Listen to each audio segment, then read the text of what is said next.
नमस्ते बच्चों, आज हम घटक 2 पृथ्वी का घूमना भाग 1 का अध्ययन करेंगे। आपने पिछली कक्षा में प्रथम घटक में सौरमंडल के बारे में अध्ययन किया था। ये बीच में आपको दिख रहा है, ये सूर्य है और सूर्य के चारों तरफ उसके ग्रह 8 ग्रह क्या कर रहे हैं? परिक्रमण कर रहे हैं। आपको पता होगा कि सूरज एक तारा है, ठीक है। और ये जो सबसे करीब का ग्रह है वो कौन है? बुध। उसके बाद कौन सा ग्रह आता है? शुक्र। उसके बाद आता है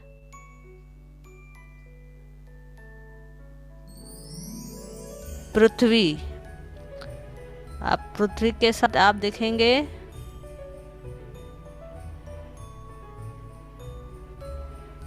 चंद्रमा भी उपग्रह, ठीक है। फिर चौथे नंबर में आता है मंगल।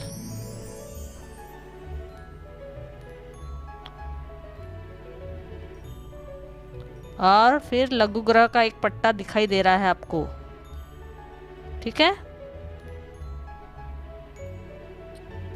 अब उसके बाद आता है गुरु ग्रह।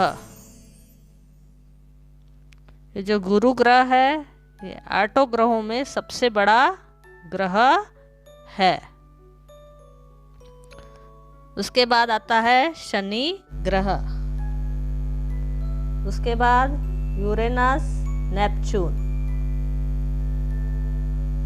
और आखिरी में आपको प्लूटो ग्रह दिख रहा है। इसे वामन ग्रह कहते हैं। ये जो बाकी के जो ग्रह है वो लघु ग्रह का जो पट्टा है उसके बाह्य भाग में है।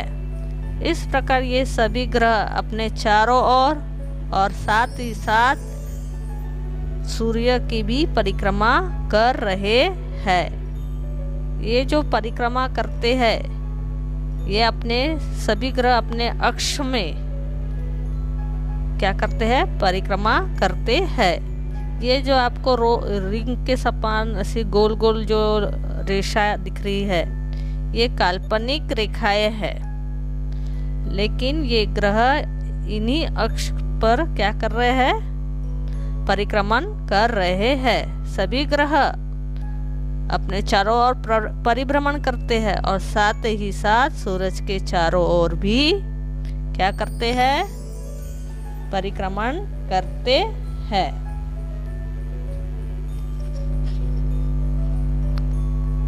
सौर मंडल में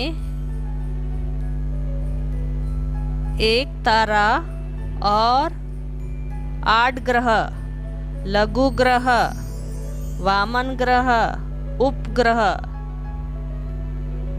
इनका समावेश होता है।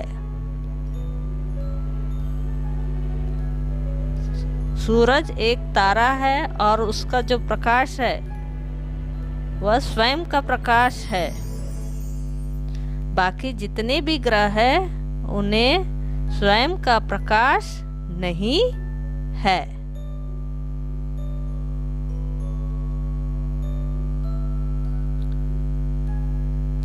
ये जो कक्षाएं है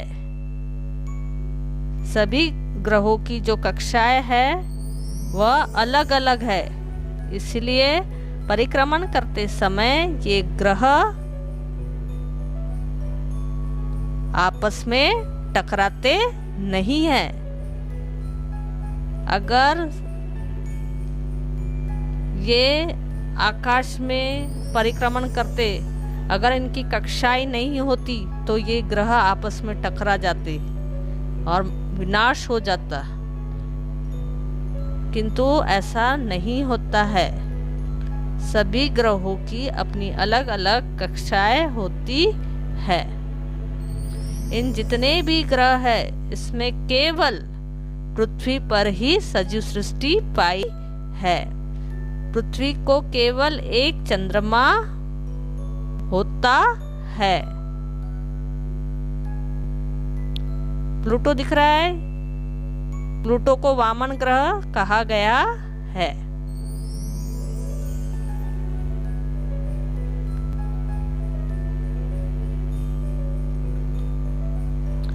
सभी ग्रह की जो परिभ्रमण करने का जो समय है, काल है, वह भिन्न भिन्न है। उसी प्रकार सूरज के चारों ओर परिक्रमण करने का भी काल भिन्न भिन्न है।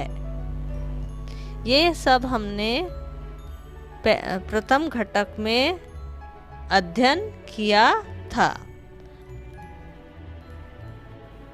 आज हम इस घटक में पृथ्वी किस प्रकार परिभ्रमण करती है, किस प्रकार परिक्रमण करती है और किस प्रकार चंद्रमा में पूर्णिमा, अमावस्या और उसकी कलाएं किस प्रकार परिवर्तित होती है, इसका हम अध्ययन करेंगे।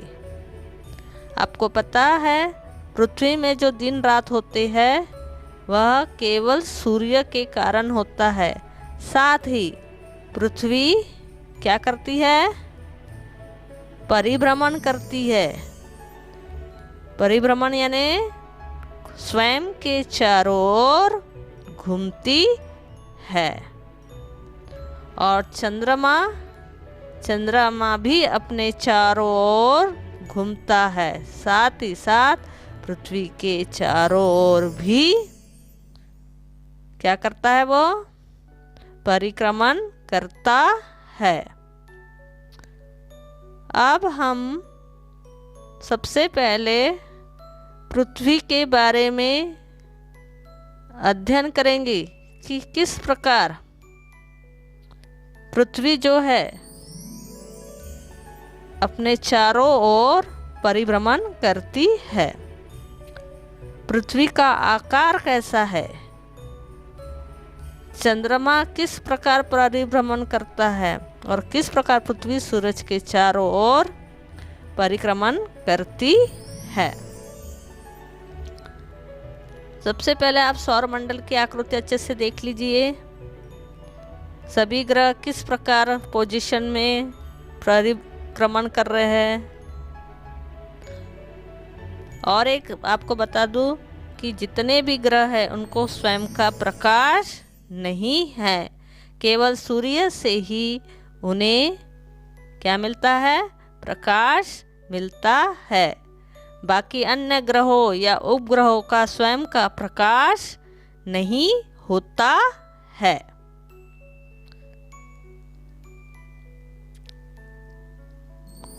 अब हम देखेंगे कि हमारी पृथ्वी किस प्रकार परिभ्रमण कर रही है। आपने लट्टू देखा है? लट्टू स्वयं के ही चारों ओर घूमता है। ठीक है? जिस प्रकार लट्टू स्वयं के चारों ओर घूमता है, उसी प्रकार ये जो पिंड है अपने चारों ओर घूमते हैं। ये जो रेखाएं है घूमने की वह अदृश्य है। ठीक है? अब हम देखेंगे कि जिस अदृश्य रेखा पे ये पिंड घूमते हैं उन्हें अक्ष या धुरी कहते हैं।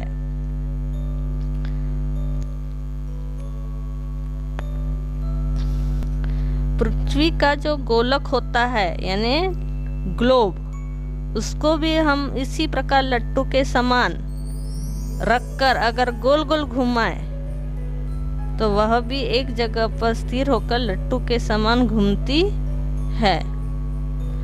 हमने देखा होगा कि लट्टू को अगर हम ले और उस पर रस्सी गोल गोल बांध के जैसे ही हम नीचे डालते हैं तो वह नीचे की जो है सुई जैसा भाग उसमें खड़ा होकर गोल गोल घूमता है। तो जो सुई, जिसका जो नोक है, सुई जैसा नोक भाग,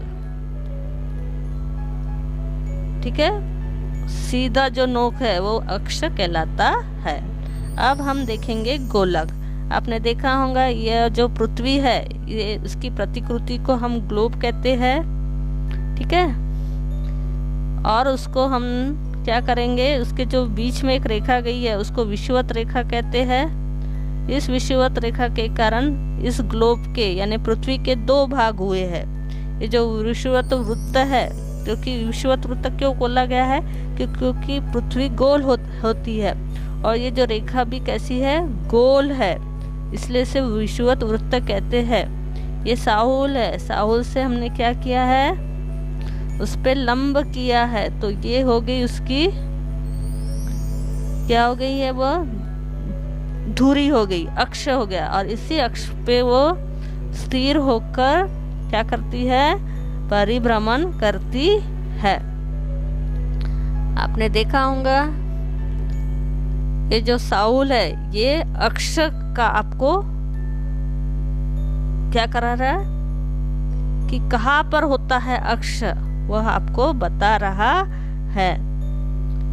साहुल और पृथ्वी के अक्ष ये दोनों रेखाएं एक दूसरे के साथ कोण बनाती है। इसका अर्थ है कि पृथ्वी का अक्ष झुका हुआ है, इसकी झुकी हुई स्थिति में वह परिभ्रमण करती रहती है। चित्र में पृथ्वी का अक्ष रेखा NS द्वारा दिखाया गया है। यह रेखा पृथ्वी के केंद्र में से होकर जाती है। बिंदु N तथा बिंदु S को पृथ्वी का ध्रुव कहते हैं। N पृथ्वी का उत्तरी ध्रुव और S पृथ्वी का दक्षिणी ध्रुव है। उत्तरी और दक्षिणी ध्रुव के मध्य भाग में पृथ्वी के पृष्ठभाग पर एक वृत्त खींचने पर पृथ्वी के दो समान भाग हो जाते हैं। पृथ्वी के इस काल्पनिक वृत्त को विषुवत वृत्त कहते हैं। ये जो बीच वाला भाग दिख रहा है वो केंद्र है, ठीक है। ऊपर दिया गया पृथ्वी का गोलक आप देख लीजिए अच्छे से। विषुवत वृत्त द्वारा बनने वाले पृथ्वी के दो समान भागों को उत्तरी गोलार्ध और दक्षिणी गोलार्ध कहते हैं। दिख रहा है आपको, उत्तरी ध्रुव N, उसके बाद नीचे दक्षिणी ध्रुव को S से दर्शाया गया है, और जो दो लाइन गई है बीच में से वो हो गया पृथ्वी का अक्ष। विषुवत वृत्त के ऊपर के भाग को उत्तरी गोलार्ध और विषुवत वृत्त के नीचे के भाग को दक्षिणी गोलार्ध कहते हैं। दिख रहा आपको, ये जो विषुवत रेखा है यह एक काल्पनिक रेखा है जो पृथ्वी के एकदम मध्य में बीचों बीच खींची गई है, जिसके कारण हमारे पृथ्वी के दो भाग हो गए हैं।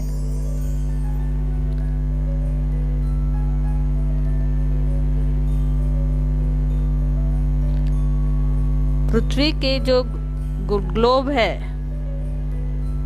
दिख रहा है आपको,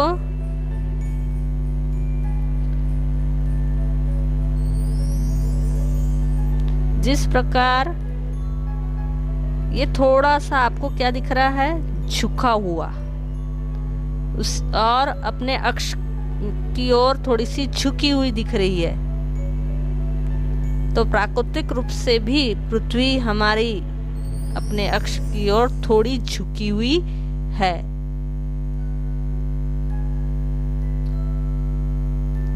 दिख रहा है आपको, थोड़ा झुका हुआ, वैसे ही पृथ्वी हमारी झुकी हुई है और उसी रूप में वो क्या करती है, परिभ्रमण कर रही है और साथ ही परिक्रमण भी कर रही है। और इसी के कारण क्या होता है, हमारी पृथ्वी में विभिन्न ऋतुओं का निर्माण होता है।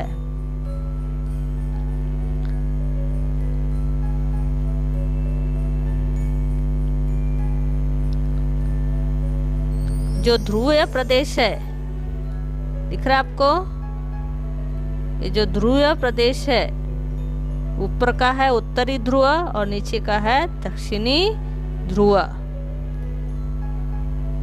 ये दोनों ध्रुव में सूर्य की जो किरणें हैं वह बहुत कम पहुंचती है। अतः ये दोनों ध्रुव कैसे है? बर्फीले है। और जो विषुवत वृत्त है, यहाँ पर सूर्य की किरणें कैसी गिरती है? लंबवत गिरती है। यहाँ पर लगभग उष्ण जो तापमान जो रहता है विषुवत वृत्त के पास का, वह उष्ण होता है। इसे उष्ण कटिबंध भी कहते हैं। और वो जो ध्रुवीय प्रदेश है, यहाँ का वातावरण कैसा होता है? ठंडा होता है। ठीक है, इसलिए इसको कैसा वातावरण कहता है? शीतोष्ण वातावरण भी कहते हैं। यह ग्लोब की आकृति आपको कॉपी में बनाना है और उनके सभी जो भाग है, दक्षिणी गोलार्ध, उत्तरी गोलार्ध, ठीक है, फिर विषुवत वृत्त, उसके बाद उत्तरी गोलार्ध किसे कहते, दक्षिणी गोलार्ध किसे कहते, इसका बारीक निरीक्षण करेंगे। कॉपी में आकृति बनाएंगे, आकृति को नाम देंगे। ठीक है, इस प्रकार इसका अच्छे से प्रैक्टिस करेंगे। अब हम देखेंगे इस ग्लोब की सहायता से कि दिन और रात कैसे होते हैं। इसके लिए हम क्या करेंगे? कृति करेंगे। ठीक है, किसी बड़ी मेज पर क्या करेंगे? बीचों बीच एक मोमबत्ती रखेंगे और मोमबत्ती के चारों ओर एक बड़ा वृत्त खींचेंगे। इस वृत्त के किसी बिंदु पर पृथ्वी का यह गोलक रखेंगे। ठीक है, फिर क्या करेंगे? हम लोग मोमबत्ती जलाएंगे और कमरे में अंधकार कर लेंगे और मोमबत्ती को क्या समझेंगे? कि मोमबत्ती ही सूर्य है। ठीक है, अब हम देखेंगे कि मोमबत्ती का जो उजाला है वो पृथ्वी के गोलक के किस भाग पर गिर रहा है और किस भाग पर उजाला नहीं है। पृथ्वी के गोलक को उत्तरी ध्रुव की ओर से देखेंगे और ग्लोब को घड़ी की सुई की विपरीत दिशा में घुमाएंगे। पृथ्वी भी हमारे चारों ओर इसी दिशा में अर्थात पश्चिम से पूर्व की ओर घूमती है। पृथ्वी के गोल के विभिन्न भाग क्रमशः उजाले में आते हैं और उसी क्रम से उजाले से दूर जाते हैं। अतः हम ऐसा कहते हैं कि जिस भाग में या जिस भाग पर उजाला है वहाँ दिन है और जिस भाग पर उजाला नहीं है वहाँ रात है। ठीक है, लाल रंग की एक बिंदी लेंगे, उसे पृथ्वी के गोलक पर चिपका देंगे। ठीक है, और फिर हम लोग फिर से क्या करेंगे? पृथ्वी के ग्लोब को घड़ी की सुइयों की विपरीत दिशा में घुमाएंगे। पृथ्वी के जो गोलक है किन किन स्थितियों में लाल बिंदी पर सूर्योदय, मध्याह्न और सूर्यास्त होगा, इसका प्रेषण करेंगे। यह देखेंगे कि लाल बिंदी पर एक बार सूर्योदय दिखने पर उसके बाद सूर्योदय कब होता है?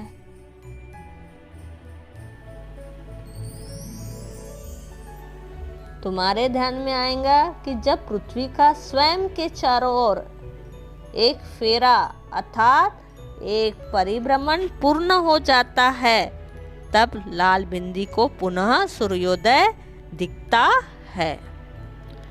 पृथ्वी के एक परिभ्रमण की इस कालावधि को हम एक दिवस कहते हैं।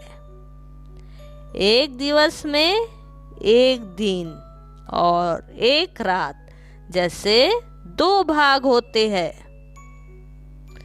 काल मापन के लिए एक दिवस की कालावधि को हम 24 समान भागों में बांटते हैं और प्रत्येक भाग को क्या कहते फिर 1 घंटा कहते हैं।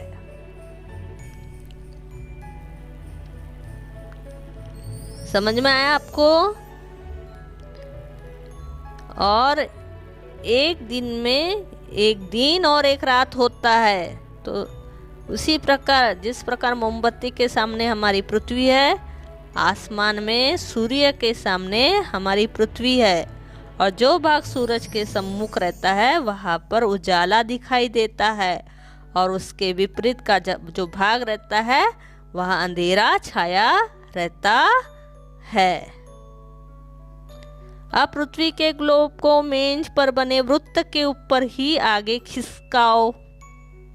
ऐसा करते समय पृथ्वी के ग्लोब को निरंतर घुमाते रहो और इस बात की सावधानी रखो कि अक्ष की दिशा में परिवर्तन न हो। वृत्त पर से आगे खिसकते समय पृथ्वी का ग्लोब पुनः अपने प्रारंभिक मूल स्थान पर पहुंच जाएगा। ऐसे ही पृथ्वी भी अपने ही चारों ओर घूमते घूमते सूर्य के चारों ओर परिक्रमण करती रहती है। सूर्य के चारों ओर एक परिभ्रमण पूर्ण करने में पृथ्वी को जितनी कालावधि लगती है उसे वर्ष कहते हैं। एक वर्ष में लगभग 365 दिवस और 6 घंटे है।